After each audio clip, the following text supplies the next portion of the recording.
ওকে, তো আমরা লাস্ট দিন তরঙ্গের বৈশিষ্ট্য পড়ে শেষ করেছিলাম, তাই না? আমরা তরঙ্গের বৈশিষ্ট্যের মধ্যে কি দেখলাম? তরঙ্গ আমরা জানি যখন প্রবাহিত হয় তরঙ্গর জাস্ট কণাগুলো স্পন্দিত হয়। তরঙ্গের কণাগুলো নির্দিষ্ট একটা দিকে কিন্তু তরঙ্গের সাথে সাথে সরে যায় না। জাস্ট কি হয়, তরঙ্গের কণাগুলো একটা নির্দিষ্ট দিকে স্পন্দিত হয়, নির্দিষ্ট অবস্থান থেকে স্পন্দিত হয়, এরা কিন্তু পার্মানেন্টলি সরে যায় না। এরপর আমরা এটাও দেখলাম তরঙ্গের মাধ্যমে শক্তি এক স্থান থেকে অন্য স্থানে প্রবাহিত হতে পারে। হ্যাঁ, কিন্তু তরঙ্গের যে তরঙ্গ বা তরঙ্গের কণাগুলো কিন্তু স্থানান্তরিত হয় না বা প্রবাহিত হয় না, কিন্তু তরঙ্গের শক্তি, তরঙ্গের মাধ্যমে শক্তি এক স্থান থেকে অন্য স্থানে সঞ্চারিত হতে পারে। আমরা একটা উদাহরণ দিয়েও বলছি যে একটা পুকুরে তোমার একটা বল পড়ছে, তো এটা ঢিল দিয়ে এখানে যখন এর আগে একটা ইয়ে করবা, ঢিল ছুড়বা, তখন দেখবা যে এখানে বলটা এই পাশে চলে আসতেছে। তাহলে বলটাকে গতিশক্তি প্রাপ্ত করেছে কিভাবে? মূলত তোমার এখানে যে তরঙ্গ তৈরি করার মাধ্যমে, তরঙ্গের শক্তির মাধ্যমে। এবং তরঙ্গের এই আমাদের প্রবাহিত শক্তিটা তরঙ্গের বিস্তারের বর্গের সমানুপাতিক হয়। মানে হলো বিস্তার যদি তোমার এক্ষেত্রে দ্বিগুণ হয় তাহলে শক্তি হবে 4 গুণ, বিস্তার যদি 3 গুণ হয় শক্তি হবে 9 গুণ। ঠিক আছে? এরপরে আমরা নির্দিষ্ট একটা তরঙ্গ,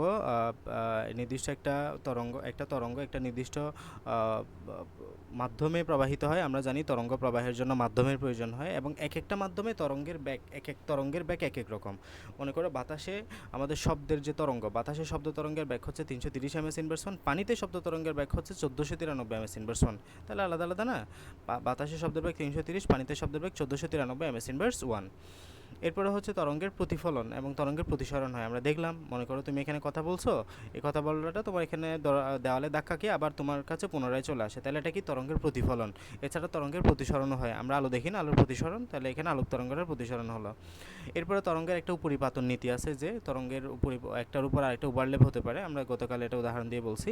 উপরিপাতনটা যদি এমন হয়, তাহলে দেখো এই যে এদিকে এটা উপরে, এদিকে এটা উপরে, এই তরঙ্গের এটা উপরে, একটা হচ্ছে একটা তরঙ্গ, এটা হচ্ছে দ্বিতীয় তরঙ্গ। তাহলে প্রথম তরঙ্গ এবং দ্বিতীয় তরঙ্গের ডিরেকশন যদি সবসময় একই হয়, মানে দশা, যেটাকে আমরা দশা বলি, দশা যদি একই হয়, এটা নিচে এটাও নিচে, তাহলে আমরা লব্ধি তরঙ্গ পাবো। দেখো অনেক বড় পাচ্ছি লব্ধি তরঙ্গটা। আর যদি তুমি এরকম পাও, এটার উল্টা হচ্ছে ঠিক এটা, দেখো এটা উপরে, এটা কিন্তু নিচে, আবার এটা নিচে, এটা উপরে, তখন তুমি যে লব্ধি তরঙ্গ পাবা সেটা হচ্ছে একটা স্ট্রেইট লাইন, মানে তরঙ্গ দুটো আলটিমেটলি প্রসারিত হয়ে যাবে। এবং এটা হচ্ছে যে মূলত আমাদের গঠনমূলক আমরা বলে থাকি। এটা হচ্ছে যে তোমার ধ্বনসাত্মক বেল থেকে। এত কিছু তোমার জানার প্রয়োজন নেই আপাতত। তুমি আপাতত তরঙ্গ বুঝলেই হবে। তাহলে আসো তরঙ্গের প্রকারভেদ, আমরা ক্লাসিফিকেশন অফ ওয়েভস পড়বো। তরঙ্গকে আমরা কয় ভাগে ভাগ করতে পারি? তাহলে দেখো আমরা তরঙ্গকে টোটাল 2 ভাগে ভাগ করবো। তার মধ্য দিয়ে আমরা কিছু উদাহরণ পড়ার মধ্য দিয়ে এগুলো ক্লিয়ার করি। খেয়াল করো, এখানে একটা মেয়ে কথা বলতেছে। হ্যাঁ, এখানে একটা মেয়ে কথা বলতেছে, কথা শব্দটা তরঙ্গের মাধ্যমে আলটিমেটলি ওই ছেলের কানে যাচ্ছে, ওই ছেলের কানে গেল। ঠিক আছে? তাহলে এটা একটা তরঙ্গ হলো। তাহলে শব্দ হচ্ছে বাতাসের চাপের কারণে সংকুচন ও প্রসারণের একটি অনুদৈর্ঘ্য তরঙ্গ।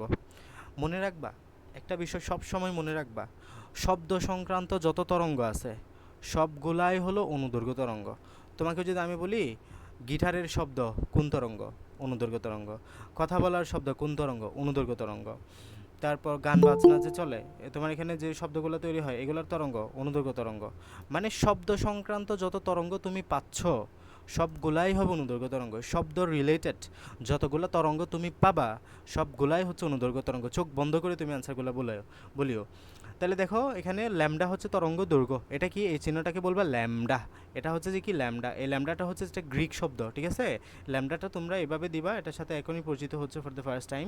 তাহলে এই ল্যামডাটা হচ্ছে এমন, হ্যাঁ, এই ল্যামডাটা এরকম করে দিবা। এটা হচ্ছে যে গ্রিক শব্দ, গ্রিক বর্ণমালার একটা শব্দ। ঠিক আছে? গ্রিক বর্ণমালা, আমরা যেমন এ বি সি ডি ক খ সরিয়ে সরিয়ে, তেমনি গ্রিকেরা এটা হচ্ছে একটা বর্ণমালা তাদের, যেটাকে আমরা ল্যামডা বলি। এবং এই ল্যামডা দ্বারা আমরা তরঙ্গ দৈর্ঘ্যকে বুঝবো। ল্যামডা দ্বারা কি বুঝবো? তরঙ্গ দৈর্ঘ্যকে বুঝবো। তাহলে আসো, এখানে আমাদের শব্দ হচ্ছে তোমার একটা, তাহলে অনুদৈর্ঘ্য তরঙ্গ মনে রাখতে হবে। তাহলে আমরা দু ধরনের মূলত তরঙ্গ পড়বো, একটা হচ্ছে যে অনুদৈর্ঘ্য, আর একটা হচ্ছে কি জানো, আর একটা হচ্ছে যে অনুপ্রস্থ, আর একটা কি? অনুপ্রস্থ। তাহলে দুই ধরনের তরঙ্গ আমরা পড়ি, একটা হচ্ছে যে অনুদৈর্ঘ্য, আর একটা হচ্ছে যে অনুপ্রস্থ। অনুদৈর্ঘ্য তরঙ্গের উদাহরণ একটা দেখলাম কি? শব্দ তরঙ্গ। আর অনুপ্রস্থ তরঙ্গের জন্য আমরা পড়বো। তাহলে এরপরে দেখো, একটা স্প্রিংয়ের মধ্য দিয়ে একটা তরঙ্গ প্রবাহিত হওয়ার সময় তরঙ্গটি স্প্রিংকে সংকুচিত প্রসারিত করে এগিয়ে নিয়ে যায়। আবার একটা দড়ির এক প্রান্ত থেকে এক প্রান্ত ঝাঁকুনি দিয়ে তরঙ্গ তৈরি করলে সেটার মধ্য দিয়ে এগিয়ে যায়। এই তরঙ্গ দুটির মধ্য দিয়ে একটা মৌলিক পার্থক্য আছে। স্প্রিংয়ের তরঙ্গটি ছিল সংকুচন প্রসারণের, এবং সেই সংকুচন প্রসারণের দিক হচ্ছে তরঙ্গের বেগের দিকেই। এই ধরনের তরঙ্গকে অনুদৈর্ঘ্য তরঙ্গ বলা হয়। তাহলে এই যে স্প্রিংয়ের তরঙ্গটাও কি? মূলত স্প্রিংয়ের তরঙ্গটাও কি একটা অনুদৈর্ঘ্য তরঙ্গ? তাহলে এগুলো একটু ক্লিয়ার কাট মনে রাখতে হবে বাবা, যে অনুদৈর্ঘ্য তরঙ্গের উদাহরণ কী কী। দেখো, শব্দ শব্দ সংক্রান্ত যত তরঙ্গ সবগুলাই কি অনুদৈর্ঘ্য তরঙ্গ।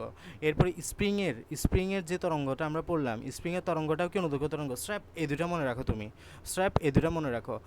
স্প্রিংয়ের তরঙ্গ এবং শব্দ তরঙ্গ এগুলো কি অনুদৈর্ঘ্য। স্প্রিংয়ের তরঙ্গ এবং শব্দ তরঙ্গ কোন তরঙ্গ, অনুদৈর্ঘ্য তরঙ্গ। বাকি যত সব তরঙ্গ তুমি পাবা সবগুলাই হলো অনুপ্রস্থ তরঙ্গ। বাকি যাবতীয় যত সব পাবা সবগুলাই কি অনুপ্রস্থ তরঙ্গ, সবগুলাই কি, ঠিক আছে। তাহলে দেখো স্প্রিং এবং শব্দ সংক্রান্ত স্প্রিং এবং শব্দ যে তরঙ্গ সেগুলো অনুদৈর্ঘ্য, বাকি সবগুলো অনুপ্রস্থ। তাহলে অনুপ্রস্থ কিন্তু তোমাকে না শিখলেও হচ্ছে, তুমি অনুপ্রস্থ বুঝে গেছো। শব্দ এবং স্প্রিং বাদে যা পাবা সবগুলো অনুপ্রস্থ। তাহলে শব্দ হচ্ছে এক ধরনের অনুদৈর্ঘ্য তরঙ্গ, লঙ্গিটিউডিনাল ওয়েভ। তাহলে এগুলো আমি সহজভাবে বলতেছি কারণ তোমাদের বইয়ে যতটুকু দেওয়া আছে ততটুকুর মধ্যেই সীমাবদ্ধ থাকা, মানে সীমাবদ্ধ থেকে প্রশ্নগুলো হয়। এরপর আসো, যখন একটি দড়িতে ঝাঁকুনি দিয়ে তরঙ্গ বের করেছি তখন আমরা কম্পন।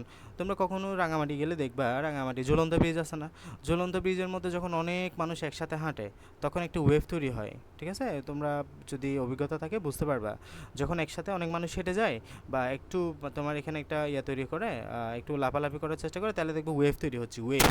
এটা হচ্ছে যে মূলত অনুপ্রস্থ তরঙ্গ। এখানে যে তরঙ্গটা তৈরি হলো এটা কি, এটা হচ্ছে যে অনুপ্রস্থ তরঙ্গ। সেমভাবে একটা রশি তোমার এরকম আছে, এটাকে তুমি যদি এরকম করো তাহলে এখানে একটা তরঙ্গ তৈরি হলো, এটা হচ্ছে যে একটা অনুপ্রস্থ তরঙ্গ, ঠিক আছে। পানির ঢেউ একটা কি অনুপ্রস্থ তরঙ্গ।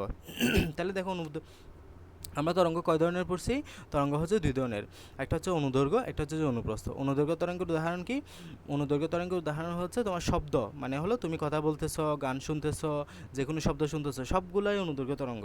এরপর আরেকটা পড়লাম যে স্প্রিংয়ের তরঙ্গটাও কি অনুদৈর্ঘ্য তরঙ্গ। দেন আমরা এখন পড়লাম যে তোমার পানির ঢেউ এবং আমাদের যে দড়ি, এগুলো সব মানে রশি যদি তুমি তরঙ্গ তৈরি করো, রশি বাঁকিয়ে ঝাঁকুনি দিয়ে, তখন যে পাবা সেটাই হচ্ছে যে অনুপ্রস্থ তরঙ্গ। তাহলে দুইটা তরঙ্গ আমরা পড়লাম। বলো এগুলোর মধ্যে বোঝার কোনো বা বুঝো না এমন কোনো জায়গা আছে কিনা, বুঝছো সব কিছু এখানে সবাই? অনুপ্রস্থ তরঙ্গটা বোঝাই দেন। কোনটা অনুপ্রস্থ? জি। অনুপ্রস্থ তরঙ্গ হচ্ছে যে তোমার এক্ষেত্রে আমাদের তরঙ্গের ব্যাগের দিকে ঘটবে না, মানে অণুগুলার কম্পন, মানে আমি তোমাকে কেমনে বোঝাই, মনে করো যে এদিকে হচ্ছে যে অনুপ্রস্থ তরঙ্গ আলটিমেটলি, এই যে খেয়াল করো, মানে একদম ডিপ থেকে যদি বলি, মনে করো যেগুলো এক একটা কণা, এক একটা কণা, এই কণাগুলা তোমার সংকুচিত তো প্রসারিত হয়, মানে হলো একবার উঠানামা করবে, এই যে একবার উঠবে একবার নামবে, একবার উঠবে একবার নামবে, একবার উঠবে একবার নামবে, একবার উঠবে একবার নামবে, একবার উঠবে একবার নামবে, একবার উঠবে একবার নামবে। তাহলে এগুলো খেয়াল করো, আলটিমেটলি এগুলো হচ্ছে এরকম ওঠানামা করতেছে, তরঙ্গের দিক কিন্তু সামনের দিকে খেয়াল করো, তরঙ্গের দিক সামনের দিকে। মনে করো একটা পানির ঢেউটা কীরকম তৈরি হয়, এই যে পানির ঢেউটা এখানে থাকে, দেন এখানে আসে, দেন এখানে আসে, দেন এখানে আশ্রে পড়ে, এভাবেই তো পানির ঢেউটা এভাবে করে আশ্রে পড়ে। বাট আমাদের যেখানে পানির কণাগুলো আছে, পানির কণাগুলো কিন্তু এরকম ওঠানামা করছে, এই যে একবার এদিকে একবার এদিকে, একবার এদিকে একবার এদিকে, একবার এদিকে একবার এদিকে, একবার এদিকে একবার এদিকে। এখন খেয়াল করো তো, তরঙ্গের দিক হচ্ছে যে এদিকে, বাট পানির অণু ওঠানামা করতেছে একবার এদিকে একবার এদিকে। দেখো এদিকের সাথে কোনটা কত, 90 ডিগ্রি। এই তরঙ্গের দিকের সাথে আমাদের এই অণুগুলোর কম্পনের দিক কত, 90 ডিগ্রি। এই যে থিটা ইজ ইকুয়াল টু, এখানে বা কোনটা আমি এত কিছু বলতেছি না, এই কোনটা যদি 90 ডিগ্রি হয় তাহলে সেটা বোঝা যায় অনুপ্রস্থ তরঙ্গ। একদম ইনডেপথ বিস্তারিত মানে আমি বলার চেষ্টা করতেছি, এগুলো তোমাদের বই যদিও অত কিছু নাইও, ঠিক আছে, অত কিছু আশা করি নাই, তো অত বিস্তারিত নাই এখানে। তাহলে এই যে তোমার এই তরঙ্গের দিকের সাথে, মানে তরঙ্গ যাচ্ছে এদিকে, বাট তরঙ্গের এই যে কণাগুলো করতেছে এদিকে, এটা হচ্ছে যে তোমার কি অনুপ্রস্থ তরঙ্গ। আর অনুদৈর্ঘ্য তরঙ্গের কথা এখানে বলছে, সেটা হচ্ছে যে তোমার যদি কি বলছে এখানে, সংকোচন প্রসারণের দিকে এবং তরঙ্গের ব্যাকের দিকে একই হয়, এক্ষেত্রে উল্টা হবে না, মানে এক্ষেত্রে 90 ডিগ্রি হবে না, এক্ষেত্রে 0 ডিগ্রি হবে। কোনটা, মানে এদিকে যদি তোমার ব্যাক্টরের দিক হয়, মানে তোমার তরঙ্গের দিক হয়, তোমার যে কণাগুলোর কম্পন, এই কম্পনের দিকটাও হবে এই বরাবরে, এগুলো একবার এদিকে যাবে, একবার এদিকে যাবে, একবার এদিকে যাবে, একবার এদিকে যাবে, একবার এদিকে যাবে, একবার এদিকে যাবে কণাগুলা। মানে বুঝছো তো, মেইন বেসিক পার্থক্যটা হচ্ছে মূলত এখানে, ব্যাগের দিক হবে কম্পনের দিকের সাথে 90 ডিগ্রি কোণে, সেটা হচ্ছে যে অনুপ্রস্থ। আর অনুদৈর্ঘ্য হলো ব্যাগের দিক হবে কম্পনের দিকের সাথে সমান্তরালে, এক কথায় সমান্তরালে। তাহলে তোমরা দুইটা কি পয়েন্ট মনে রাখতে পারো, এই দুইটা কি পয়েন্ট তোমাদের পরীক্ষায় এমসিকিউতে ইনভেরিয়েবলি আসতে পারে, এইচএসসিতে প্রচুর পরিমাণে আসে, এসএসসিতেও দেয়। অনুদৈর্ঘ্য হচ্ছে যে এখানে সমান্তরালে যাবে, অনুদৈর্ঘ্যের ক্ষেত্রে মনে রাখা হচ্ছে সমান্তরালে, অনুদৈর্ঘ্যের ক্ষেত্রে মনে রাখা হচ্ছে সমান্তরালে, আমি বলছিলাম তোমরা নোট করতে খাতায় খাতায় বা বইয়ের সাথে সাথে নোট করিও। আর অনুপ্রস্থ হচ্ছে যে তোমার 90 ডিগ্রি বা লম্বভাবে, 90 ডিগ্রি বা কি লম্বভাবে, ঠিক আছে। অনুদৈর্ঘ্য হচ্ছে কি লম্বভাবে। তাহলে দুইটা কথা, অনুদৈর্ঘ্য হচ্ছে যে সমান্তরালে যাবে, কিসের সাথে সমান্তরালে, মানে আমাদের কম্পনের যে কণাগুলো আছে এগুলোর সাথে তোমার তরঙ্গের দিক এবং কম্পনের কণাগুলো যাবে তোমার সমান্তরালে, সেটা হচ্ছে যে অনুদৈর্ঘ্য। আর অনুপ্রস্থ হচ্ছে যে কম্পনের দিকের সাথে আমাদের কণাগুলোর কম্পন হবে লম্বভাবে, মানে কম্পন যাবে এদিকে, আমাদের তরঙ্গ যাবে এদিকে, বাট কণাগুলোর কম্পন হবে এদিকে। তাহলে এখানে 90 ডিগ্রি একটা কোণ তৈরি হলো না, তাহলে লম্বভাবে হলো। আর সমান্তরালে মানে হলো এদিকে যদি তরঙ্গ যায় তাহলে কম্পনের কণাগুলোর ডিরেকশনও হবে, কম্পনের কণাগুলোর কম্পিত হওয়ার কণাগুলোর ডিরেকশন হবে এদিকে, এই জন্য এটাকে বলতেছি আমরা সমান্তরাল। বুঝতে পারছো বেসিক পার্থক্যটা? আর অনুদৈর্ঘ্য তরঙ্গের জন্য উদাহরণ হচ্ছে কি শব্দ। অনুদৈর্ঘ্য তরঙ্গের উদাহরণ কি শব্দ এবং স্প্রিং। জাস্ট উদাহরণগুলো মেনলি তোমার পরীক্ষা আসবে। অনুদৈর্ঘ্য তরঙ্গের উদাহরণ কি শব্দ এবং স্প্রিং। আর অনুপ্রস্থ তরঙ্গের উদাহরণ হচ্ছে যে পানির ঢেউ দেখো না, এই পানির ঢেউটা হচ্ছে অনুপ্রস্থ তরঙ্গের উদাহরণ। ওকে, বুঝতে পারছো কিনা বলো? বুঝছি। ওকে, অনেক বিস্তারিত বলছি, এত কিছু আসলে যদি বুঝে থাকো তাহলে অনেক অ্যাডভান্সড। আচ্ছা, খেয়াল করো। এবার আসো তরঙ্গ সংশ্লিষ্ট কয়টা রাশিগুলো মনে রাখতে হবে। তরঙ্গ সংশ্লিষ্ট কি রাশিগুলো আমাদের এখানে বলা হয়েছে, এগুলো অবশ্যই মনে রাখতে হবে। আসলে দুঃখের বিষয় কি, তোমাদের বইয়ে পড়াশোনা অনেক কম, এই বইয়ে পড়া অনেক কম, বিশেষ করে ফিজিক্সে। বায়োলজি কেমিস্ট্রি আগের মতো আছে, মানে পড়াটা আছে, কিন্তু এই বইয়ে অনেক পড়াশোনা কমাই ফেলছে। আমরা যখন পড়ে আসছিলাম এখানে আরও অনেক পড়া ছিল, তোমার অনেক সুন্দর পড়া ছিল এখানে। তরঙ্গ, তোমার শব্দ তরঙ্গ নিয়ে বিস্তারিত ছিল, এরপরে হচ্ছে তরঙ্গ সংশ্লিষ্ট রাশি নিয়ে অনেকগুলো ডেফিনেশন ছিল, এগুলো বোঝা যাইতে। বাট তোমাদের এখানে গোছানো নাই, বিষয়গুলো এলোমেলোভাবে দেওয়া আছে। জাফর ইকবাল স্যার লিখছে তো বইটা, অনেকে বলা হয় সার। খেয়াল করো, তরঙ্গ সংশ্লিষ্ট রাশি। তো আমরা তরঙ্গ পড়তে গিয়ে কিছু রাশির সাথে আমাদের পরিচিত হতে হবে। এগুলো আমরা একটু পড়বো এবং বুঝবো। তাহলে খেয়াল করো, আমরা যে সকল রাশির কথা বলেছি তার সবগুলো আসলে পর্যাবৃত্ত তরঙ্গের বেলায় ব্যবহার করতে পারবো। তরঙ্গেরও পূর্ণ স্পন্দন হয়, আবার পর্যায়কাল আছে, পর্যায়কাল, কম্পাঙ্ক, এগুলো আছে, বিস্তার আছে। তো এগুলো প্রত্যেকটা নিয়ে আমাদের পড়তে হবে আর কি। তো আমরা দেখেছি কোনো একটা তরঙ্গ প্রবাহিত হওয়ার সময় আমরা যদি মাধ্যমের কোনো কণার দিকে তাকিয়ে থাকি, তাহলে দেখব সেই কণাটার সরল স্পন্দিত কম্পন হচ্ছে। তো তরঙ্গের বেলায় আমরা নতুন দুইটা রাশির কথা বলতে পারি, তার একটি হচ্ছে যে তরঙ্গ দৈর্ঘ্য। তাহলে ফার্স্টে তোমাকে বুঝতে হবে কি তরঙ্গ দৈর্ঘ্য।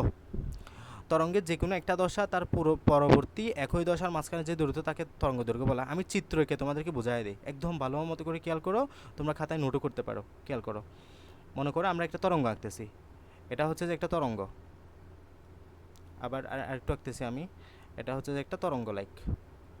খেয়াল করো, এই তরঙ্গটা শুরুতে ছিল এখানে, উপরে উঠছে, আবার এখানে আসছে, আবার নিচ থেকে আবার এখানে গেছে, তাহলে আলটিমেটলি শেষ হয়েছে এখানে। তাহলে এখান থেকে শুরু, আবার এখানে আগের অবস্থানে ফিরে আসছে, আবার এখান থেকে নতুনভাবে আরেকটা শুরু হয়েছে, আবার এখানে এভাবে শেষ হয়েছে। তাহলে আলটিমেটলি খেয়াল করো, এখানে আমাদের এখান থেকে এতটুকু যে দূরত্বটা পাইলা, এখান থেকে এতটুকু যে দূরত্ব, মানে এখানে শুরু হয়েছে, এখানে একটা পূর্ণ কম্পন সম্পন্ন করে আবার এখানে শেষ হয়েছে। এটা গ্রাফ আঁকতেছে মূলত একটা, বুঝছো? গ্রাফ দিয়ে তোমাদেরকে খুব সহজে বোঝানো যাবে। তাহলে এখানে পূর্ণকম্পন শেষ হয়েছে, আবার এখানে গিয়ে আবার এখানে শেষ হয়েছে। এই পুরো দৈর্ঘ্যটা হচ্ছে মূলত কি, এই পুরো দৈর্ঘ্য হচ্ছে তরঙ্গ দৈর্ঘ্য। একটা তরঙ্গ একটা কম্পনে কতটুকু দূরত্ব অতিক্রম করলো সেটাই হচ্ছে কি তরঙ্গ দৈর্ঘ্য।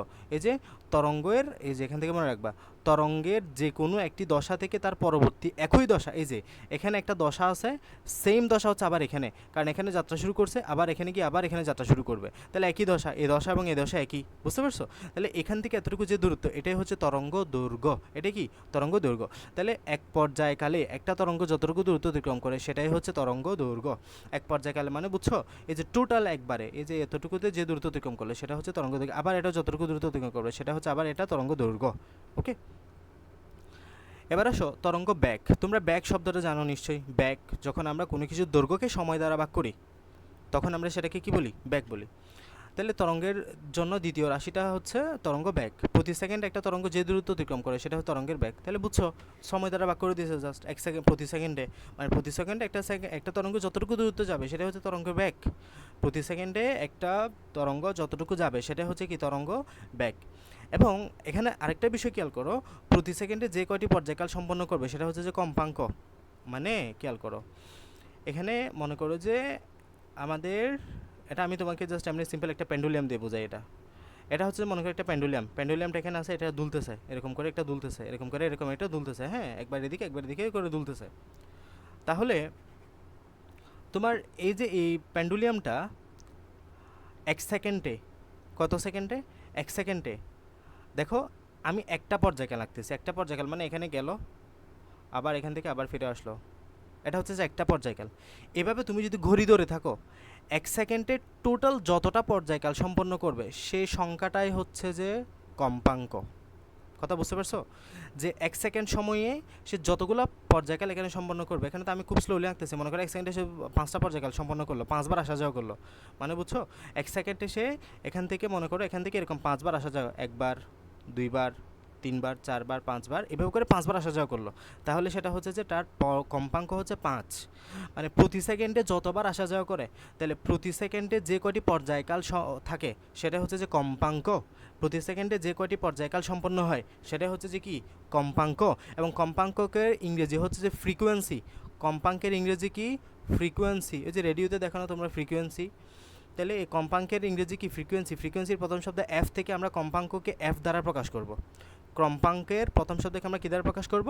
এফ দ্বারা। ফ্রিকোয়েন্সি, কম্পাঙ্কের ইংরেজি হচ্ছে ফ্রিকোয়েন্সি। ফ্রিকোয়েন্সির প্রথম শব্দ এফ থেকে আমরা এটাকে বলবো এফ। এবং তরঙ্গ দৈর্ঘ্যকে আমরা বলবো ল্যামডা। আমরা আগেই বলছি তরঙ্গ দৈর্ঘ্যকে আমরা কি বলবো? ল্যামডা। তরঙ্গ দৈর্ঘ্যের পরিচয় কি? ল্যামডা। তাহলে এগুলো একটু পরিচিত হয়ে নাও, এগুলো আমরা সিকিউতে কিন্তু অত এক্সপ্লেন করার সুযোগ পাবো না। আমরা ডিরেক্ট বলবো তরঙ্গ দৈর্ঘ্য বা কম্পাঙ্ক দেওয়া আছে এফ ইজিক্যাল টু এত, ল্যামডা দেওয়া আছে এত, তাহলে এফ মানে কি? কম্পাঙ্ক। এফ মানে কি? এফ মানে হলো কম্পাঙ্ক। এ ল্যামডা সমান কি? ল্যামডা সমান তরঙ্গ দৈর্ঘ্য। ল্যামডা সমান কি? ল্যামডা সমান তরঙ্গ দৈর্ঘ্য। এবং তাহলে বি, তাহলে খেয়াল করো তোমার এখানে কি বলছি আমি, আমি যদি সূত্রটা তোমাদেরকে একটু এক্সপ্লেন করে বুঝিয়ে দিই তাহলে তোমাদের জন্য সুবিধা হবে। কি বলছি? তুমি তরঙ্গের সাথে, তরঙ্গ দৈর্ঘ্যের সাথে তুমি যদি সময়কে গুণ করে দাও, কি গুণ করে দাও? সময়কে গুণ করে দাও, যেটা পাবা সেটাই হচ্ছে তোমার তরঙ্গ, ভাগ করে দাও, ভাগ করে দাও। তরঙ্গ দৈর্ঘ্যের সাথে তুমি যদি সময়কে ভাগ করে দাও, যেটা পাবা সেটাই হচ্ছে যে তরঙ্গ বেগ। যদি ল্যামডাকে সময় দ্বারা ভাগ করে দাও তাহলে যেটা পাবে সেটাই কি? তরঙ্গ বেগ। তুমি যেটা পাবে সেটা হচ্ছে তরঙ্গ বেগ। বুঝে গেছে? আর এখানে কি বলতেছি? প্রতি সেকেন্ডে যতগুলো পূর্ণকম্পন সম্পন্ন করবে, পূর্ণ পর্যায়কাল সম্পন্ন করবে, এটা হচ্ছে যে কি? Frequency F. তার মানে F is equal to 1/t। F is equal to 1/t, এটা মনে রাখিও। F is equal to 1/t। তুমি ফ্রিকোয়েন্সি সমান কি? প্রতি সেকেন্ডে, এই যে প্রতি সেকেন্ডে যতগুলো পূর্ণকম্পন সম্পন্ন করলো, তার মানে F is equal to 1/t। এই লাইন থেকে তোমার সূত্র আসছে কি? F is equal to 1/t। মানে তোমাকে মনে করো যে সময় দেওয়া আছে, তাহলে তোমাকে ফ্রিকোয়েন্সি বের করতে বলছে, তুমি জাস্ট 1 দ্বারা ভাগ করে দিবা। মনে করো যে তোমাকে সময় দেওয়া আছে হলো যে মনে করো 5 সেকেন্ড, তোমাকে বলছে ফ্রিকোয়েন্সি বের করো, তাহলে F is equal to 1/t। 1/t সমান 1/5, এটা হচ্ছে তোমার ফ্রিকোয়েন্সি বা আনসার। 1/5 হলো তোমার আনসার। বুঝতে পারছো? তাহলে খেয়াল করো এখানে তোমার 1/t is equal to F ultimately frequency হয়। তো আমরা কি বলছি? যে প্রতি সেকেন্ডে যতগুলো পর্যায়কাল সম্পন্ন করবে এটা হচ্ছে তরঙ্গ তোমার কম্পাঙ্ক। এবং আমরা প্রতি সেকেন্ডে একটি তরঙ্গ যে দূরত্ব অতিক্রম করবে সেটা হচ্ছে তরঙ্গ দৈর্ঘ্য। আলটিমেটলি আমরা ল্যামডা/টি। এখন এই ল্যামডাকে তুমি যদি এখানে রাখো, এই 1/tকে আমরা এভাবে করে লিখলাম 1/t। এখন এই ল্যামডার জায়গায় আমরা তোমার এই ল্যামডাকে যদি এ পাশে রাখি, এই 1/t এর জায়গায় এফ বসাই দিতে পারবো না, তাহলে B is equal to F lambda. B is equal to কি হয়? এদিকে B is equal to F lambda লিখতে পারবা। তোমার যদি অত কঠিন লাগে, তোমার কিচ্ছু মনে রাখতে হবে না, তুমি সিম্পলি এই সূত্রটা মনে রাখো। বি ইজ ইকুয়াল টু কি হবে? এফ ল্যামডা হবে। মানে তুমি তরঙ্গ বেগ ইজ ইকুয়াল টু বলতে পারবা কম্পাঙ্ক গুণন তরঙ্গ দৈর্ঘ্য। এখানে বি মানে কি? বি মানে হচ্ছে যে তরঙ্গ বেগ। বি মানে কি? বি মানে হচ্ছে যে তরঙ্গ বেগ। এফ মানে কি? এফ মানে হচ্ছে যে কম্পাঙ্ক। এফ মানে কি? এফ মানে কম্পাঙ্ক। আর ল্যামডা মানে কি? ল্যামডা মানে হচ্ছে তরঙ্গ দৈর্ঘ্য। তরঙ্গ দৈর্ঘ্য। তার মানে তুমি যদি বেগ বের করতে যাও, তুমি সিম্পলি এই যে কম্পাঙ্ককে তরঙ্গ দৈর্ঘ্য দ্বারা গুণ করে দিবা।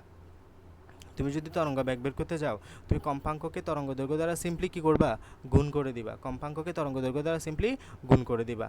ওকে, যেটা পাবে সেটা হচ্ছে যে তরঙ্গ। তাহলে একটা সূত্র তুমি একদম মাথায় ঢুকায় ফেলো, সেটা হচ্ছে যে B is equal to F lambda. এখানে আরেকটা সূত্র মাথায় ঢুকায় ফেলো, F is equal to 1/t, একদম মুখস্থ। ঠিক আছে? দুইটা সূত্র একদম নোট করে ফেলো হয়ে,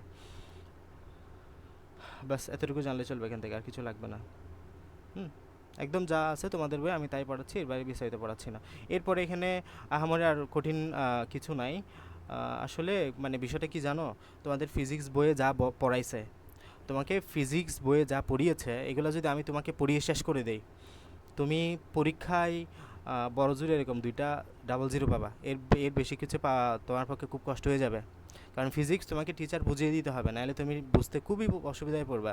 ফিজিক্স তোমাকে কেমিস্ট্রিও সেম অনেকটা, বাট কেমিস্ট্রি তুমি নিজে নিজে চাইলে পড়তে পারবা, বায়োলজি তুমি নিজে নিজে চাইলে পড়তে পারবা, ফিজিক্সের জন্য তোমাকে খুব কষ্ট হবে। এখন ফিজিক্স এই বইটা আমাদের এমনভাবে সাজানো, শুধু এই বইটাই যদি আমি তোমাকে পড়িয়ে দিই তুমি কিচ্ছু পারবা না পরীক্ষার হলে গিয়ে। পরীক্ষায় যে সিকিউগুলো আসে, এই সিকিউর সাথে এই পড়াশোনার আকাশ পাতাল তফাৎ, আকাশ পাতাল ব্যবধান আছে। কারণ এখানে পড়াইছে একগুলো সিকিউতে আসবে দেখবে যে ভিন্ন রকম। তোমাকে একটা সিনারিও দিছে, বলতেছে কি জানো, বলতেছে এখানে একটা পাহাড় আছে, এর থেকে কীরকম সিকিউ আছে আমি তোমাকে এটা বলতেছি। বলতে এখানে একটা পাহাড় আছে, এখানে যে মানুষ দাঁড়ায় আছে, এই মানুষ এখানে ওই দিনের টেম্পারেচার দেওয়া আছে, ওই দিনের টেম্পারেচার হচ্ছে 20 ডিগ্রি সেলসিয়াস। তাহলে এই মানুষ এখানে আওয়াজ করলো, আওয়াজ করে দুই সেকেন্ড পরে সে তার শব্দটা শুনতে পাইলো। তাহলে পাহাড়ের তোমার এখানে বলতেছে মানুষ থেকে পাহাড়ের দৈর্ঘ্য কত ছিল বের করো, মানে মানুষটা পাহাড়ের দৈর্ঘ্য থেকে পাহাড় থেকে কত দূরে অবস্থিত এটা বের করো। তো এই টাইপের ম্যাথ তোমাকে মূলত করতে দিবে ওখানে। সো এগুলো যদি সিকিউ সলভ করিয়ে না দেই তুমি কখনোই পারবে না। সো এই জন্য আসলে আমি রেগুলার তোমাদের অধ্যায়গুলো শেষ করিয়ে দিয়ে সাথে সাথে এখন থেকে সিকিউগুলো সলভ করিয়ে দিব, ঠিক আছে? এবং সিকিউ সলভ করার জন্য এখানের বেসিকগুলো তোমাকে বুঝে ফেলতে হবে।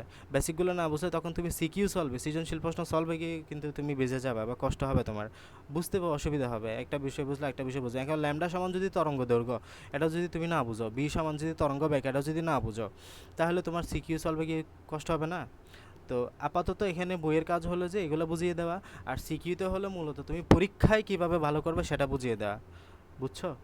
তো বই এবং এখানে গাইড বা তোমাদের সিকিউ এগুলো কিন্তু আকাশ পাতাল ব্যবধান। এই বইয়ের অনেক পড়া তুমি পাবা না এখানে, এখানে খুবই কম মানে পড়াশোনা আছে তোমাদের বইয়ের মধ্যে। তোমার মেইন পড়াশোনা মেইনলি গাইডে, ঠিক আছে?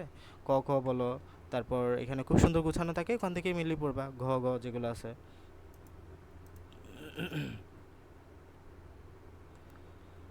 খেয়াল করো, শব্দ তরঙ্গ নিয়ে আমরা একটু পড়াশোনা করি। শব্দ তরঙ্গ তৈরি করতে তার একটা উৎসের দরকার, সেটাকে প্রবাহিত করার জন্য একটা মাধ্যমের দরকার, এবং সেই শব্দ গ্রহণ করার জন্য একটা রিসিভার দরকার। বিষয়টা খুব সহজ। এখানে একজন মানুষ দাঁড়ায় আছে, এখানে আরেকজন মানুষ দাঁড়ায় আছে, এ বলতেছে, এ কথা বলতেছে, তাহলে কথা বলার জন্য এই মানুষটাকে প্রয়োজন। তো এটা হচ্ছে শব্দের উৎস। এটা কি? শব্দের উৎস। এবং যে কথাগুলো বলতেছে এগুলো এখানে যাওয়ার জন্য একটা মাধ্যমের প্রয়োজন না, যেটাকে বলতেছি আমরা বায়বীয় মাধ্যম। যেটাকে কি বলতেছি? বায়বীয় মাধ্যম। এই শব্দের তরঙ্গটা বায়বীয় মাধ্যমের মাধ্যমে আলটিমেটলি এই মানুষের কাছে পৌঁছাবে। এবং এই মানুষ যে শুনবে তার কি আছে? কান আছে না? এই যে কানের মাধ্যমে সে আলটিমেটলি শুনবে। তাহলে কান হচ্ছে যে রিসিভার। কান কি? কান হচ্ছে যে তার রিসিভার। তাহলে এই যে তোমার একটা উৎস দরকার, একটা মাধ্যমের দরকার প্রবাহিত হওয়ার জন্য, শব্দটা গ্রহণ করার জন্য একটা রিসিভারের দরকার। তাহলে উৎসে বলল, গেল এবং শুনলো। আমাদের চারপাশে অসংখ্য শব্দের উৎস রয়েছে। অবশ্যই সবচেয়ে পরিচিত হচ্ছে আমাদের কণ্ঠ। এই যে যেটা উদাহরণ দিলাম, আমাদের কণ্ঠ। সেখানে যে বুকাল কর্ড আছে, আমরা তার ভিতর দিয়ে বাতাস বের করে আলটিমেটলি যে কম্পন হয় সেটা দিয়ে আমাদের শব্দ তৈরি হয়। আল্লাহ তাআলা আমাদেরকে কি দিছে? ল্যারিংস দিছে, ল্যারিংস, ঠিক আছে? ল্যারিংস, এই ল্যারিংসে কি থাকে? বুকাল কর্ড থাকে। এই বুকাল কর্ডের মাধ্যমে আমরা কম্পন তৈরি করি। কম্পনটা আমাদের এখানে ল্যারিংসে তৈরি হয়। ল্যারিংসে কম্পন তৈরি হলে শব্দ তৈরি হয়। এই শব্দ দিয়ে তুমি কথা বলতেছো, ঠিক আছে? তো কথা বলার সময় আমরা গলা স্পর্শ করি, তখন কম্পন তৈরি হয়। তুমি এখনই কথা বলো, তো কথা বলে গলা স্পর্শ করে দেখবে যে তোমার গলাটা কাঁপতেছে। কাঁপা মানে কি? কম্পন। তার মানে এখানে কম্পন শুরু হয়েছে, ওয়েভ আমরা যেটাকে বলি তরঙ্গ। তার মানে এখানে তরঙ্গ তৈরি হয়েছে। তুমি দেখো তো, কথা বলে মানে একটু আওয়াজ করে দেখো যে তোমার গলাটা কাঁপতেছে কিনা। তোমার এখানে গলার মধ্যে দিয়ে গলা একটু মানে এখানে তোমার যেটা কি বলে ষড়যন্ত্র নালী আছে, ওই নালীটা একটু ধরে দেখো, দেখবে যে কাঁপতেছে, এটা কম্পন অনুভব করতে পারবা। তো এখান থেকে কিছু আমাদের পড়াশোনা করতে হবে, সেটা হচ্ছে যে পুরুষের গলার স্বর মোটা। পুরুষের গলার স্বর কেমন হয়? মোটা হয়। নারী এবং শিশুদের গলার স্বর তীক্ষ্ণ হয়। কেন? আমরা যখন একটা শব্দ তৈরি করি, আমাদের ফুসফুস থেকে বাতাস গলা দিয়ে বের হয়ে আসে। তাহলে গলা দিয়ে বের হয়ে আসবে, এবং আমাদের গলা এবং ফুসফুসের বাতাস ঢোকার জন্য, বের হওয়ার জন্য ওয়াইন্ড পাইপ এর উপরে শব্দ সৃষ্টির জন্য ষড়যন্ত্র বা ল্যারিংস থাকে। হ্যাঁ, তাহলে আমাদের ল্যারিংসের মাধ্যমে আলটিমেটলি শব্দটা তৈরি হবে, যেখানে দুইটা পর্দা ভালভের মতো কাজ করে, এবং যেটাকে আমরা বলি বুকাল কর্ড। বাতাস বের করার সময় এগুলো কাঁপতে পারে এবং শব্দ তৈরি করে। আলটিমেটলি ফুসফুস থেকে বাতাস বেরিয়ে আসতেছে এবং এগুলো কাঁপতেছে, কাঁপার মাধ্যমে শব্দগুলো তৈরি করতেছে। বয়সের সাথে সাথে মানুষের বুকাল কর্ড শক্ত হয়ে যায়। এই যে এখানে বুকাল কর্ড যে পর্দাগুলো আছে, এই পর্দাগুলো বয়সের সাথে সাথে আস্তে আস্তে শক্ত হয়ে যায়।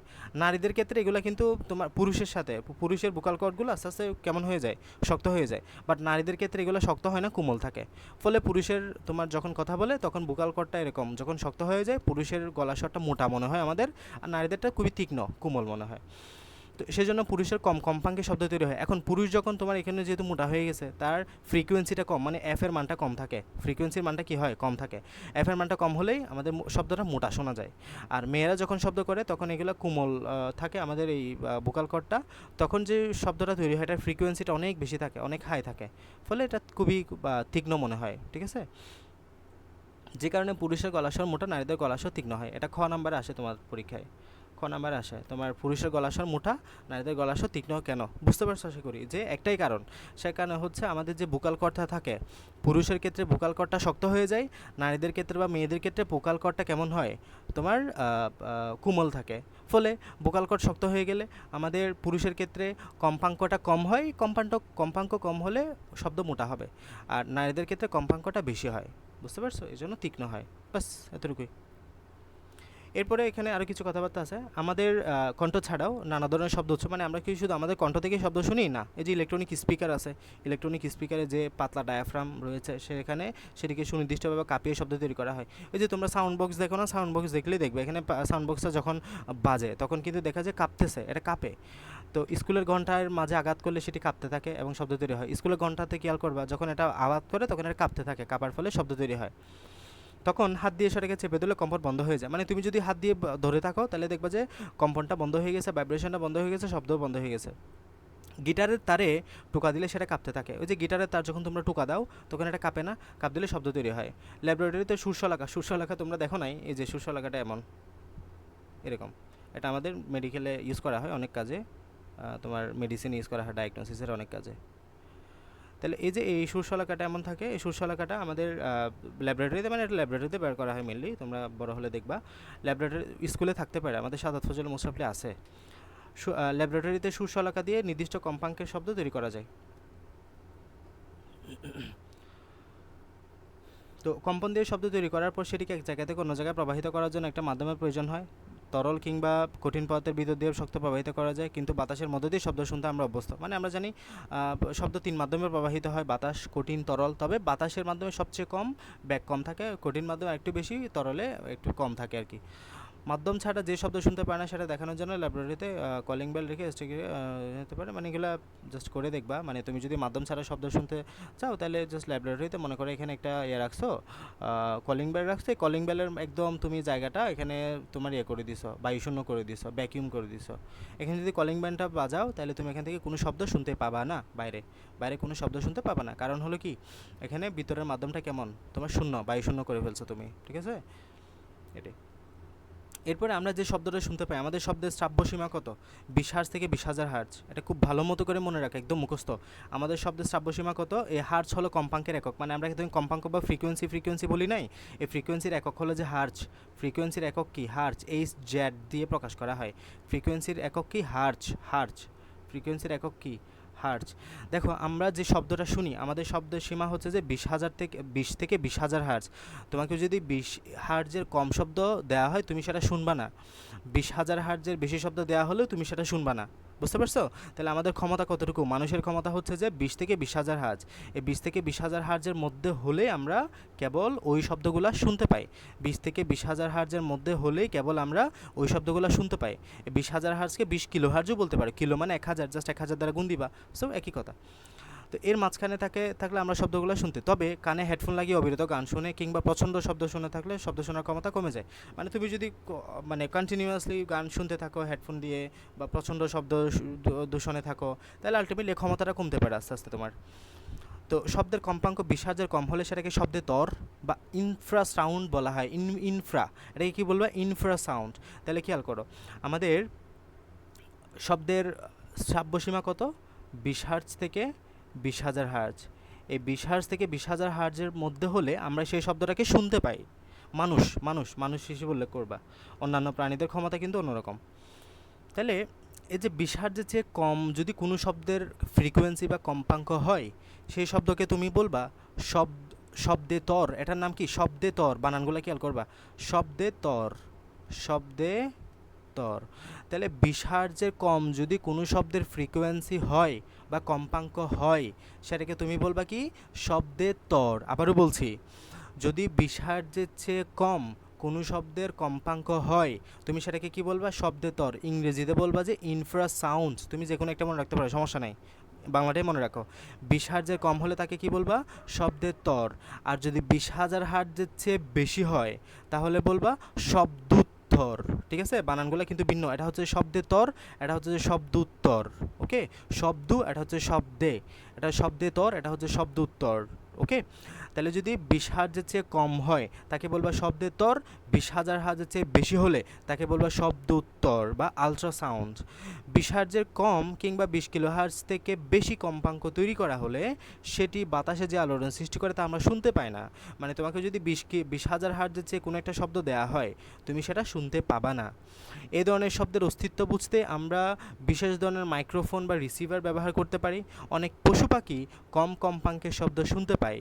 ভূমিকম্পের ঠিক আগে এই ধরনের কম কম্পাঙ্কের যে শব্দ তৈরি হয়, অনেক সময় বিভিন্ন পশু পাখি সেই শব্দ শুনে আতঙ্কে ছুটাছুটি করছে বলে জানা গেছে। মানে ওই যে ভূমিকম্পের জন্য যে কম্পাঙ্কটা তৈরি হয় এটা তো আমরা শুনতে পারি না, তাই না? কিন্তু অনেক পশু পাখি এই শব্দগুলো শুনতে পায়। অনেক পশু পাখি এই শব্দগুলো শুনলে তারা মানে ভয় পেয়ে যায়, আতঙ্কে ছুটাছুটি করে দিক থেকে দিকে। ঠিক আছে?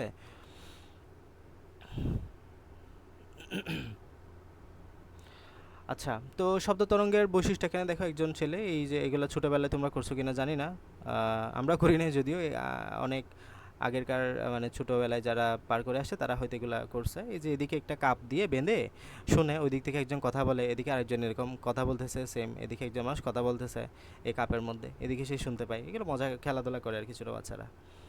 এই যে প্লাস্টিকের গ্লাসে বেঁধে, সুতা বেঁধে ফোন তৈরি করা, ছোটোবেলায় করা হতো এটা। এখন আসো শব্দ তরঙ্গের কিছু বৈশিষ্ট্যের কথা এখানে বলা হয়েছে। শব্দ একটা যান্ত্রিক তরঙ্গ যা বস্তুকণার কম্পনের সাথে শব্দ সৃষ্টি করে। এটা সঞ্চালনের জন্য একটি স্থিতিস্থাপক মাধ্যমের প্রয়োজন হয়। স্থিতিস্থাপক মাধ্যম মানে বাতাস হইতে পারে। তো শব্দ একটা অনুদৈর্ঘ্য তরঙ্গ। আমরা বলছি না শব্দ এবং স্প্রিং অনুদৈর্ঘ্য তরঙ্গ, কারণ এই তরঙ্গ প্রবাহের দিক এবং কণার দিকের সাথে কণার কম্পনের দিক এক, মানে এদিকে প্রবাহিত হলে কম্পনের দিকেও এদিকে হয়। শব্দ তরঙ্গের ব্যাগ মাধ্যমের প্রকৃতির উপর নির্ভর করে। মানে মাধ্যমটা কীরকম, মাধ্যমটা বায়বীয় হলে এর ব্যাগটা কম, মাধ্যমটা তরল হলে আরেকটু বেশি, মাধ্যমটা কঠিন হলে সবচেয়ে বেশি এর ব্যাগটা। বুঝতে পারছো? শব্দ তরঙ্গের ব্যাগটা সবচেয়ে বেশি কোথায়? কঠিনে। কম কোথায়? বায়বীয়তে। তাহলে বায়বীয়তে হলে শব্দ তরঙ্গের ব্যাগটা কম, তরলে হলে একটু বেশি, কঠিনে হলে সবচেয়ে বেশি। এবং শব্দের ব্যাগটা মাধ্যমের তাপমাত্রা এবং আর্দ্রতার উপর নির্ভর করে। তাপমাত্রা কম হলে শব্দের ব্যাগ বেড়ে যায়। দেখো না, শীতকালে একটু করে কথা বললে অনেক দূরে শোনা যায়। শীতকালে শব্দের ব্যাগটা কিন্তু বেড়ে যায়। শীতকালে শব্দের ব্যাগটা বেড়ে যায়, কারণ হলো ওই যে আমাদের তাপমাত্রা কমে যায়, তাপমাত্রা কমলে শব্দের বেগ বেড়ে যায়।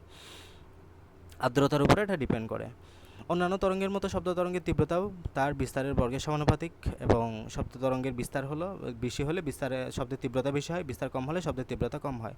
মানে বিস্তার বেশি হলে, বিস্তার মানে তো বুঝছো, এই যে এই দূরত্বটা, মনে করো একটা তরঙ্গ, তো একটা তরঙ্গ, এই যে এটা এটা একটা তরঙ্গ, তো এইটা তরঙ্গের এইটা হচ্ছে তার বিস্তার, এটা হচ্ছে তার কি বিস্তার। তো একটা তরঙ্গের বিস্তার যত বেশি হবে তার তীব্রতা তত বেশি হবে। ঠিক আছে, তরঙ্গের বিস্তার যত বেশি হবে তার তীব্রতা তত বেশি হবে। অন্যান্য যে কোনো তরঙ্গের মধ্যে শব্দের প্রতিফলন হয়, প্রতিসরণ হয়, উপরিপাতন হয়। উপরিপাতনের জন্যই আমরা বিট শুনি। বিট, তোমরা দুপ দুপ যেটা শুনো, যেটাকে বেইস বলো, এই বেইসটা তৈরি হয় মূলত শব্দের উপরিপাতন নীতির জন্য। উপরিপাতনের জন্য আমরা বিটগুলা শুনি। আচ্ছা, যাই হোক, আমরা অনেক পড়াশোনা করছি। তো আমাদের আরেকটা টপিক এখানে বাকি আছে, সেটা হচ্ছে যে তোমার প্রতিফলন। এটা খুব গুরুত্বপূর্ণ, প্রতিফলনটা। প্রতিধ্বনিটা আমরা আগামীকাল পড়বো ইনশাল্লাহ। হ্যাঁ, আজকে এত কিছু একসাথে পড়ালে তোমরা মনে রাখতে অসুবিধা হবে। তো আজকে আমরা যা পড়ালাম এগুলোর মধ্যে কারো কোনো অসুবিধা থাকলে বলতে পারো। সবাই বুঝছো সব টপিক?